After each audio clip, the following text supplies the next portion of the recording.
Hello, everybody, and welcome to another episode of Conscious Grief Series 5. Today, I am joined by a very special guest, Ken Guidroz, who I met in a writing group, a memoir writing group called Spirit of Story, when I was living in LA.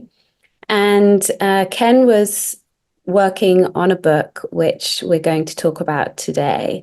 So welcome, Ken. It's great to see you again. Thank you. It's great to be back together again. Yeah.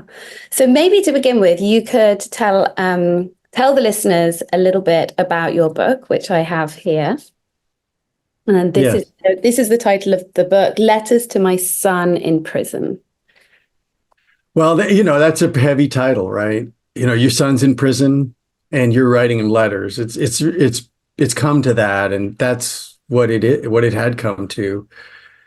Tragically, my son did kill a man. My son was high on heroin and struck him from behind. He was on a bike, and the man flew over the car and tragically died before he even hit the pavement. So that's really the genesis of the book and kind of what prompted me to write it. And yeah, our relationship had been reduced to letter writing. But what's elegant about it is that writing has its own angle and its own ability to transcend even talking. When you're writing a love letter or you're writing to your son, all of a sudden you find yourself saying things you never in a million years would have said face to face. There's just, especially maybe among men, I don't know, a father, son, I don't know. We're not overly squishy, right? We're not going to say weird things to each other. And this son in particular is not the kind that's going to get emotional or hallmarky, right? But all of a sudden we're writing to each other and this gorgeous new element to our relationship evolved. So yeah, that was kind of the framework for the book.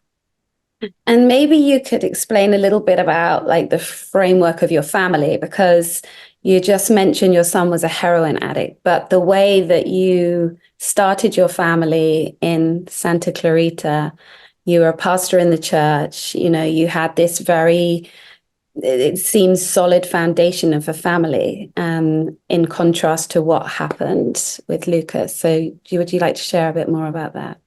Yeah, contrast is a good word because it was a pretty stark evolution of where my family got to compared to where it started. So yes, I'm 64 now. I had three boys, fairly close in age. In the 80s is when I had them, my wife and I, and we raised them as in a Christian family, trying to do a good job, not being a workaholic. In a great community. I live in a part of LA that's very family oriented.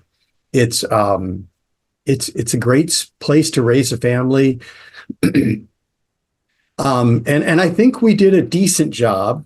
I'm not going to say we were great parents, but we tried. And I think that's all you can say to parents. You got, is trying is everything. And then something curious happened as my oldest son was entering adolescence. So he's about 14. I was asked to go back into the ministry. So I had served 10 years out of college, gotten out of the ministry for 10 years. And then I was asked to come back in to lead the congregation here in our city called Santa Clarita. And so I did. I bit the bullet. I had a great job. My wife had a great job. We both ended up resigning. And so, I led this church and it was great for a year or so.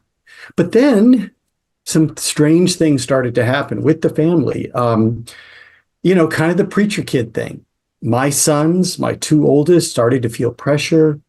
They started to play basketball at the high school. They kind of got popular. They were good at it, right? All of a sudden now they're getting all this attention there. And this attention at church where I'm the lead pastor. So it's this weird, and it starts to affect them. And I start to I don't know, be the kind of dad maybe they weren't used to. Now, let me take maybe out. I start to evolve into the dad they were not used to. I feel a little bit of pressure from my higher ups, from the families, right? So all of a sudden, this perfect storm starts to brew in our family. And I made some bad decisions. I did not handle some things well. They reacted like preacher kids, right? With the spotlight on them, and they start to freak out a little bit. So yes, what started out as I would say a pretty strong family started to unravel over the next several years in this way that, Tara, I would have never, ever expected. Weed enters the family, alcohol as they graduate high school, opioids, and much stronger drugs start to, yeah. So it started to become something in my worst nightmare, my worst vision of my future. That became my reality. Mm. And right there, is a lot of grief. This was not the family that thought you were going to raise, and losing your kids to alcohol and drugs. And I think that, I know that there'll be people watching this who have lost people in accidents that have been caused by people who have been under the influence of drugs or alcohol, which is, so painful. And I'm more used to hearing about those losses. And so it's different to hear from somebody like yourself and read about your son who goes to prison and sobers up, and how the impact of that death affects him, and have this completely other perspective of grief from the other side. Yeah, yeah, you're right. The ultimate grief here is not mine or Lucas's, my son. The ultimate grief is the man who died and the widow who was made. Yeah. And I have in my life, and Lucas has in his life, tried to honor their loss. Certainly in the book I did, because their loss was very difficult to process. Like how do you reconcile? Just think about it. You're out on a bike ride, right? You just finished teaching. He was a school teacher. You're on an afternoon bike ride. It was May in Santa Clarita, a beautiful month, right? The grasses are green. And all of a sudden, your life ends. And all of a sudden for the wife, her life changes. And so, yes, part of my grief and Lucas's grief was handling their grief and the justice of that, the way, like, how does God allow it? Is it, and of course, my ultimate understanding of that became that God did create a universe where that could happen. Random things like that can happen. It wasn't a scripted universe. It was an open system, which I happen to believe is a better way for it to be. Even though there's tragedy like that and a trillion other tragic things that have happened in humanity, there's also the elegance of redemption and reconciliation and love and altruism, right? And so when it's an open system, you have that mix. I don't want to get too into that, but I guess you make a good point, and that is the grief was ultimately theirs. But yes, there's also our processing of it. And of course, like you mentioned, Lucas sobering up. He did. He sobered up. He woke up one morning and realized what his life had become. He was in his late 20s. He had used drugs his whole life to numb reality. But in prison, one day, he did wake up to reality. There was that moment of realization that I killed a man. And he and I talked about that, and we wrote about it. And it was a Mack truck hitting him in the face when he finally came to terms with that. Yeah. And I know that the pain and the suffering of all of this that you and your wife had to go through, all of these years, even prior to the accident with the drug abuse. And for anybody else who's listening who has a child, who's in that very painful situation, it's horrendous. I Yeah. mean, I guess, and you do acknowledge this at the end of the book. The difference is, you do still have your sons, and so it is a very different type of grief. But it's also, going back to what you were saying about your beliefs, and when all of this was happening with Lucas, this threw up all of your beliefs and your relationship to your community and to your church. And, I often talk about how our beliefs can shift and change through grief. So how did your beliefs shift and change through this? Well, by the time this happened, I had left my old church, and my own belief in God was tested like I never imagined. Because you think about this, you think about a relationship with God is a little bit of it's a tandem relationship. There's give and take, and there's expectations, right? If I raise my family to the best of my ability, I pray, I ask God for blessings, I try to do the right thing. I do have a little expectation. And when that is completely stripped away from you, from when everything you ever believed would be an outcome is the opposite of that outcome. Think about that. It's not just different, it's the opposite. It's really hard to, at least, okay, let me say this for me. It was very hard for me to reconcile that with God. I felt like I was completely not listened to. I couldn't even open my Bible because all these bad memories would come back. I couldn't pray. It felt so trivial and meaningless. All these other prayers were completely not answered. And so, yes, it rocked my family. I couldn't even walk into a church. I felt when I would go to a church, I would just be so critical, so negative, so just critical. Like this horrible person in me would come out. I would say all these negative things about the preacher. That used to be me. And now I'm criticizing him in my own mind, and I can't even see straight. I mean, there were times I just walked out. I just walked out. So I just completely stopped going to church. The only place that I could go to was a place I found in Hollywood, about a 30-minute drive from me. And it was only because the church went completely dark. No lights. No one could see me. No one knew who I was. I couldn't see anyone.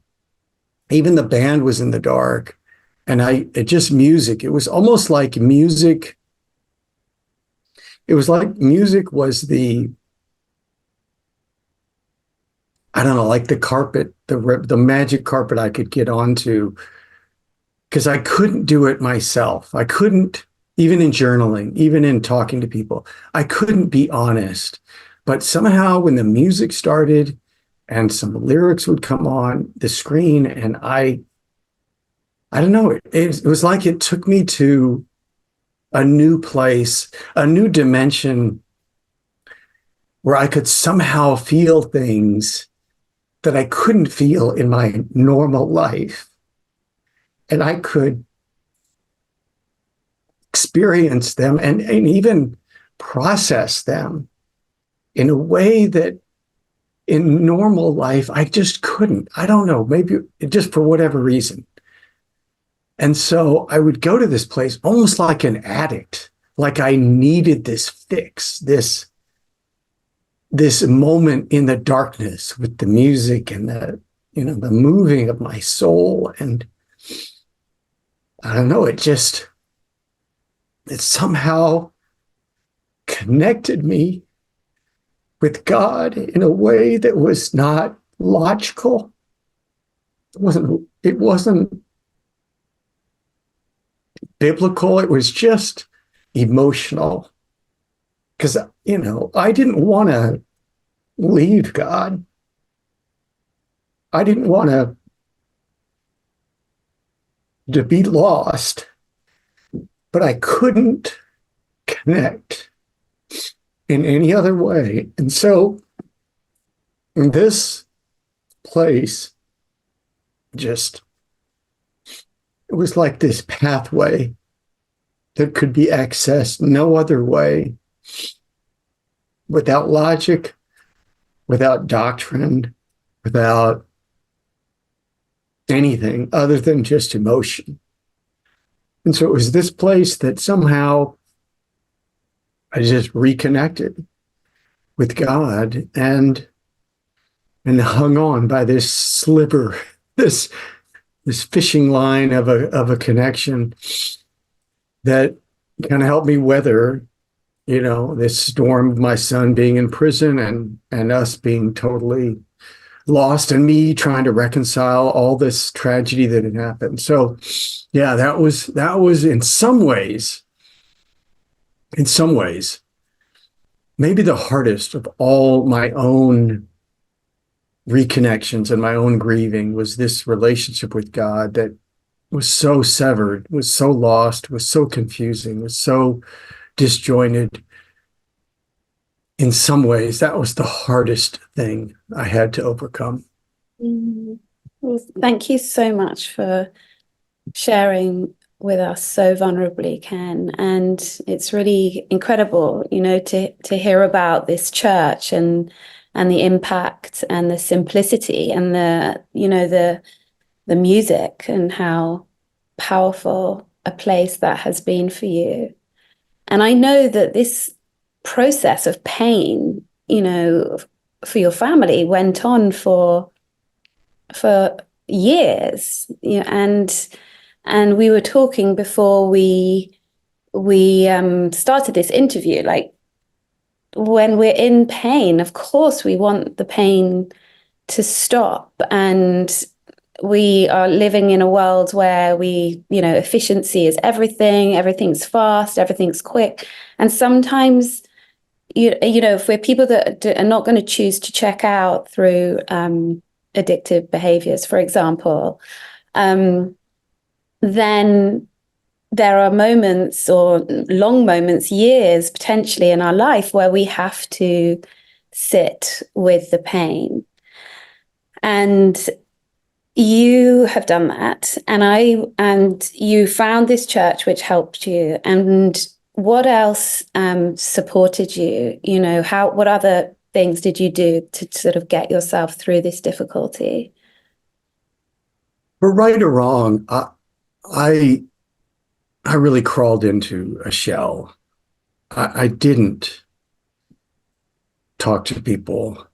I didn't, I don't know, I almost felt like I had talked to my friends so much that I'd almost run them off. That's why someone like you can be so helpful, because, if I'm paying you, you have to listen to me. You have no choice. And it was almost like I don't know, I almost ran myself off, I almost ran my wife off. I just felt like, oh, I'm going to run God off before long here. You know what I mean? I just felt like, oh, I'm just such a mess.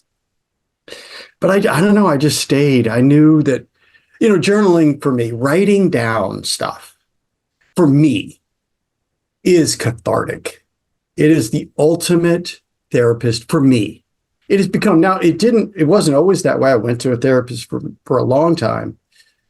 I just wrote a piece about it. I do a weekly essay, and I just wrote about the day that my therapist just laid me out.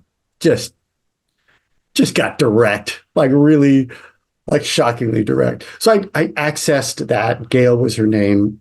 But now, it's been 7-8 years since this happened with my son. So, in processing this with God, in processing the loss of that man's life, and processing the widow, processing my son, hanging in there with my wife when there were times when we were turning on each other, just out of frustration.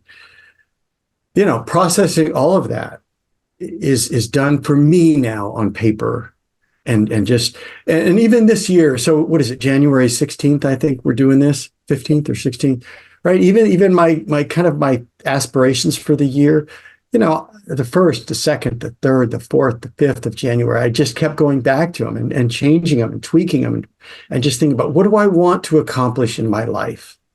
What are my aspirations? How have they changed since, the book was launched 4 or 5 months ago, right? You know what I mean? So you start seeing things differently, and so for me, I so much of what helps me process grief and changes in my life is to write about it. And sometimes even crazy writing, I'll just write something stupid, something outlandish that I don't even believe, but I'll just do it anyway, just to almost like trigger myself into a new way of thinking. And I don't know why or how, but somehow I come to a deeper understanding of myself when I write about it. So that works for me. Yeah, well, I very much relate to that. I've always journaled since I was a young child, and I found it very difficult to talk about my emotions, and but I could write about them. So it's definitely something that it's not for everybody, but I didn't realize when I was younger that I was using it, and it was therapy, and it really, really helped a lot. Yeah. And obviously, writing the letters also, to your son, and how incredible, that process was, and the relationship that you healed essentially, and became friends again through that process. Yeah, I mean, that was one of the most enjoyable things I've ever done, was starting to write him. And then he wrote me some interesting stuff. He would start getting real honest about what sobriety made him think about. And then I would get real honest about even how I met his mother, what it was like dating her, right? I even went back to my childhood, wrote him crazy, because there was a period. So he was in jail for 6 months, LA County jail, and then what's called reception. California has a thing called reception, where you just sit and wait to be processed. Yeah, so he's in reception, which has no library, no outdoor, minimal outdoor, right? You're just sitting there. He said he would play poker for 6-8 hours a day. I mean, there was nothing to do. So when I realized, and we couldn't visit or call, so letters became the only thing for another 6 months. So I'm back in Arizona taking care of my dad, and I start writing him like 3-4 times a week. Well, you run out of things to say, right? You write a couple, like if you and I wrote each other, it'd be like about letter 3, you're like, the sky's blue again. It's like, right? You've got to start, and I started opening up. He starts opening up. So that's really cool. He starts to ask questions about God. I start to share. There was a letter I wrote about David and Bathsheba, which is a pretty salacious story, right? David sleeps with Bathsheba. That's a pretty interesting little scene. David, she gets pregnant. David schemes to kill her. To have her husband sleep with her so that he becomes a father, and then he doesn't, and he kills him. It's this great story in the Bible that people don't realize how provocative it is, how interesting. If you really just look beyond the text, and you kind of start to imagine, it's a great story. So I did that. I write him this long letter, and he just loves it. The greatest thing about David, though, is that David, even though the Bible calls him a, quote, man after God's own heart, which is the only person for whom that is said about in the entire Bible. I mean, think about that. Tara, imagine this. Tara is the only woman after God's own heart. That's a pretty high compliment, right? So here, this guy who has that moniker does this thing, and you're like, are you kidding me? But then you see how he recovers, how he handles his own grief, and how he's real, and how he's honest. And so I'm writing this to Lucas, and he's loving it. So it opens up, Tara, this whole new thing that Lucas and I have never had. He was never a spiritual kid, ever, right? I'm this minister, and he is this pagan tax collector. he's just not, he's just not inclined that way. It just wasn't how he was wired. And I never criticized it. I just was like, okay, Lucas, of my three boys, is the least, he just is. But this experience opens up this whole new world where now he's like, okay, Dad, but I'm with you, and I feel this stuff because I'm kind of like at the end of my rope. I'm just, heck, I'm in prison. He didn't say heck either. You know, it was not heck. Trust me. You know what I'm saying? Like he is flat on his back. So of course he's looking to God, as most of us would. But he said, to be honest, it's intellectually hard for me. I don't know. I'm just not inclined. Like, look at evolution.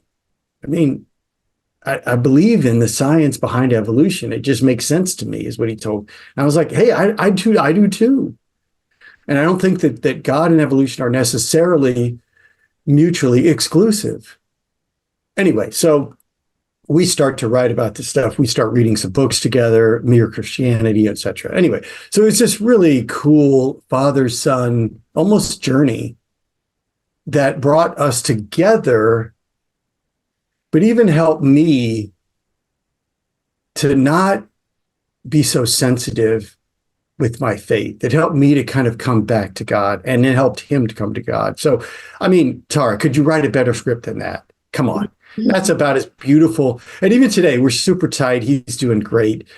You know, he was just over with his grandson yesterday. It's just, I'm close to all three of my boys. But, I mean, and they both know, the other two. You know, when you go through something like this, it's kind of like going through war together. Yeah. Lucas and I have been through battle. And we have a connection that, I don't know. I don't think many fathers have. And I don't mean to, you know, I'm not judging any other father. All I'm saying is we have something that you couldn't have ever conceived of as a dad. And it's pretty special.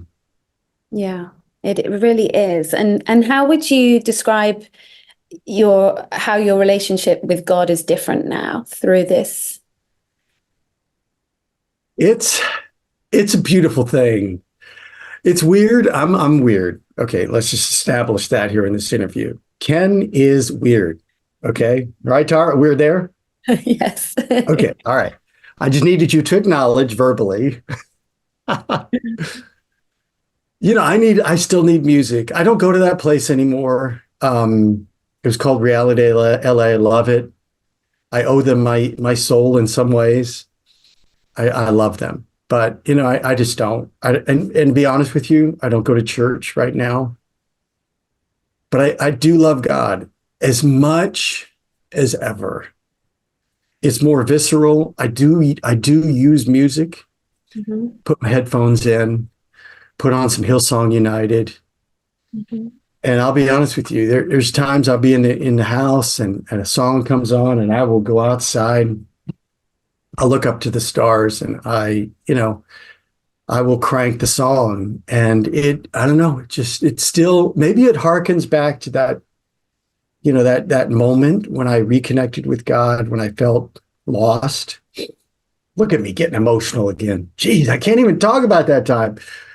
You know, maybe I'm sure you've dealt with this in your counseling and helping people. You know, you have this emotional memory from years ago, and it helps you. It's maybe emotional, but it's good. It's almost like I glom onto that again. It's almost like I go back to that with my music and my headphones. And I write about God. I love God. I read my Bible. I read C.S. Lewis. I read great stuff. I discovered Madeleine L'Engle, who wrote A Wrinkle in Time. Do you know her? Okay. She's an author. She's passed away now, but she was both a Christian, but it's a great artist. she just, oh, I read a quote of hers every day, and I don't know. So what's my relationship with God like now? I don't know how to describe it. Just to say that it's real, it's joyful, it's honest. I don't think it's perfect. I don't think anyone should emulate it, maybe other than just the realness of it. But I'm almost, I guess I'd say I'm as strong spiritually as I was at my whatever my peak was, whatever whatever that moment was. I feel as real with God as I ever did. So it's maybe, and this is real hallmarky. Maybe we'll call it a journey. It's journey, and I'm loving it. Let's just leave it at that. Well, thank you. Um, I always like to ask people when we're sort of coming to the end of an interview, what you would define conscious grief as. Okay. I think the consciousness is just being aware that it sucks right now.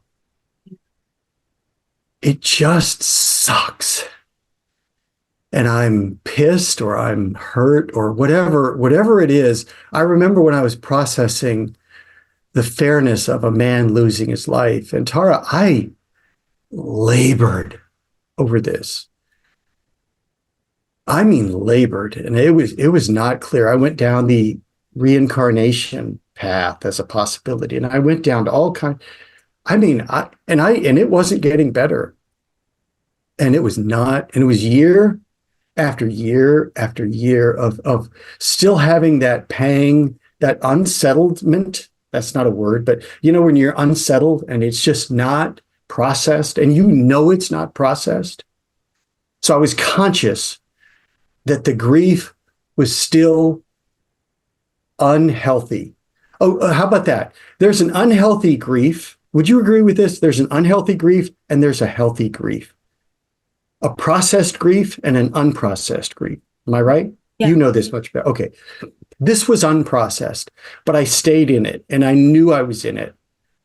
And I don't know, I just stayed in it until I wasn't in it. Mm-hmm.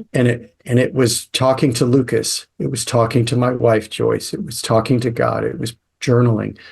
So what is conscious grief? Is that the phrase, conscious grief? Yeah. Mm-hmm. To me, it's just being aware that it may be unsettled. There's a consciousness to it that this is not going to define me. I'm going to get over this one day. It may involve an evolution, a rediscovery. It may involve just coming to terms with, but I'm going to get to a certain different level. So to me, the conscious part of it is being aware that there are stages and that you are where you are. And if you try to shortcut it, what did you say earlier? We love efficiency. We do. What's the hack? There's no freaking hack. Yeah. There's no hack. You just have to be in it and let it suck for as long as it has to suck. And then talk to you until there's just something that happens. And I'm sure, Tara, you have trouble identifying the stage. You probably say, I would imagine you say, I don't know what it's going to look like, but I know you're going to know what it's going to look like when you overcome and you come to a new stage in your life. And that to me is the consciousness of it. Yeah. And then, I really loved what you said in the very first sentence. It sucks. It sucks. Like, it's hard. But just having the awareness that it is hard, and life is just not all happiness and straightforward. And for some reason we're here to experience great joy and great pain. And I sort of thought about that in terms of how we enter the world, through natural birth. That's like something that's very, very painful, but also extremely, full of so much love and so much joy. And it's it's horrible when we have to experience these tragedies and traumas, but it is part of the human experience for some of us, and for some of us not so much. But yeah, it is And part. to me, Tara, just to close out, I know we have to wrap this up, but to me, it adds a layer of richness to life. In other words, when I'm happy, when I'm feeling good, it's a richer happiness, only because I know, I even wrote about this in my book, that I know that times won't always be good. Just because right now, Lucas and I are as tight as any father and son, I think, can be. And with my other sons, I'm still I made it with my wife. We didn't, divorce or separate. We hung in there. There's a richness to it. There's a depth, a density to it that is beautiful and is elegant. And there's also a density and to me a richness, knowing that there will be a lot of tragedy. Something's going to happen to my health. Something's going to happen to my wife, to one of my grandkids. You just go down to the worst thing you can imagine, right? It's just how it is. And if you can if you've come to terms with life, if you've learned the art, here you go. If you've learned the art of conscious grief and overcoming grief, not overcoming, and processing grief, in some ways, nothing can hurt you and nothing can kill you. There you go. Nothing can kill you. And I don't know. I love being there. And I hope I'll handle grief in the future as well as I think I will. But I think I'll handle it better. Yeah.